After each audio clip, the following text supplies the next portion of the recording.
USA, USA, America, we did it, baby. We did it. We're moving on. There we go.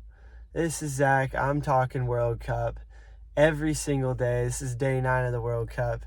Match day 2, Group D and Group C in play.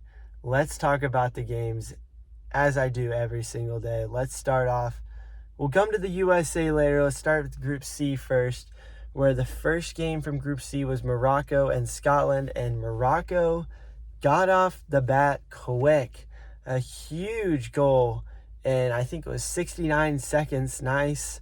Right off the bat, they scored a great goal, and that was it. That was the end of the scoring in that game. No goals the rest of the game, but a very tremendous performance by Scotland to stay in it. They had a lot of chances near the end of the game. Looked like they might have a chance to win it or grab a point at least.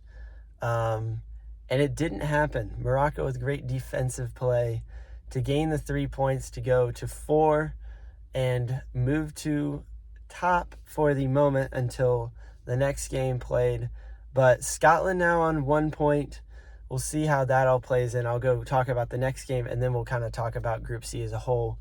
Brazil versus Haiti was the next game, and this one certainly wasn't looked at as going to be a very competitive game, and it was not.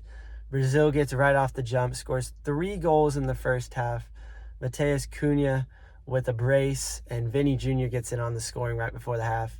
And that was it. Second half, no goals. A very, very tremendous performance by Brazil. A performance everybody expected. Good for them to get back on it after losing, not playing up to expectations against Morocco in the first game. Getting back onto it. For Haiti, this is unfortunately our first elimination of the tournament. They are the first team out, which is unfortunate. No points, and can't get into that third place spot. So unfortunate for them after their first World Cup. They can't make it. They've got Morocco coming up in their final game. They're going to be hoping to get a point, at least score a goal in their first World Cup here in 50 years. So it'll be big for them if they can just get a point or something here.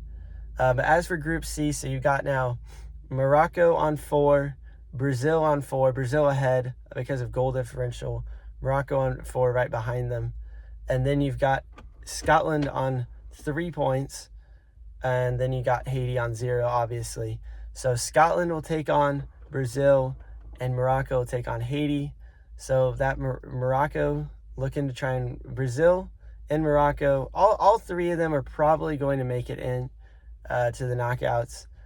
Scotland looking for a point. That would be huge. Brazil looking for 3 to win.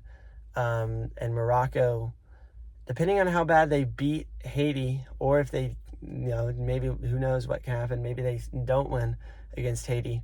Could hopefully jump Brazil. Brazil in the driver's seat, though, to win this group, though. And then let's move into the main action of the day, Group D, where we start with the United States taking on Australia. And oh boy, was the freedom and the democracy running. This was a great game. I talked about yesterday kind of what they needed to do, and it was similar to what they did against Paraguay. Get on the board early. Especially yesterday, I didn't know Pulisic wasn't going to be playing, but right after recording, he was ruled out. So no Pulisic, which was unfortunate. I was really expecting he was going to play, but he doesn't, which is good. After the result, this is good. He clearly didn't need to play, and he rested up. And now he can take more time to rest because the U.S. put on a phenomenal performance in that first half. Starting off with Flo Balogun doing a great job getting the ball, driving to the byline, and putting a great cross in where it really doesn't leave the defender much of an option except to try and clear it over the bar, which he can't, puts it into the back of the net. And it's just what happens when you put a great cross into the box. When you put a good cross into the box, good things will happen. And it's either the defender lets that by and Ricardo Pepi taps in for 1-0, or the defender puts it into the back of the net for an own goal, which makes it 1-0. Great start, exactly how the Paraguay game started, which was very interesting. And then right before half, how about the 21-year-old, the former MLS Young Player of the Year, the now soon-to-be Villarreal man, Alex Freeman, scoring a big header. It was a corner taken out wide, free kick actually, after a foul just outside the box, taken out wide to Serginho Dest, who takes it from the top of the box, deflects up into the air. Alex Freeman was ruled offside, jumps up and takes a header into the back of the net. Ruled offside, which is unfortunate for the man to ruin his celebrations. But then you come back and he was well onside.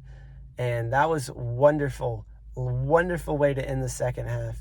Looked like we might get a third there before the end of the first half. Didn't happen. And then the second half, strong defensively. I loved how he played defensively. Chris Richards led the back line. Same with Tim Ream. They played great in the back.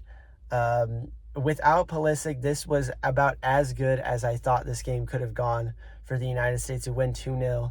With the win, officially secured a place in the knockout stages. Australia, I'll talk about them for a second because I'm talking about every team. They played well. The United States is just playing on a different level right now. I think they are, and it's going to take a really good team to take out this United States team. I know that's kind of a bold claim, but this team is playing behind the country, playing behind the fans, and they're really moving. I mean, I'm not saying they're going to win the World Cup. That's going to be a long shot still, but this sets them up for a good spot, as then with just a Paraguay win or draw, they would secure the group. And would you look at it, Paraguay taking on Turkey the favorites, and wow, Paraguay get the 65 seconds in, they get a goal, and that was all they would need. They would go down to 10 men right before in the first half.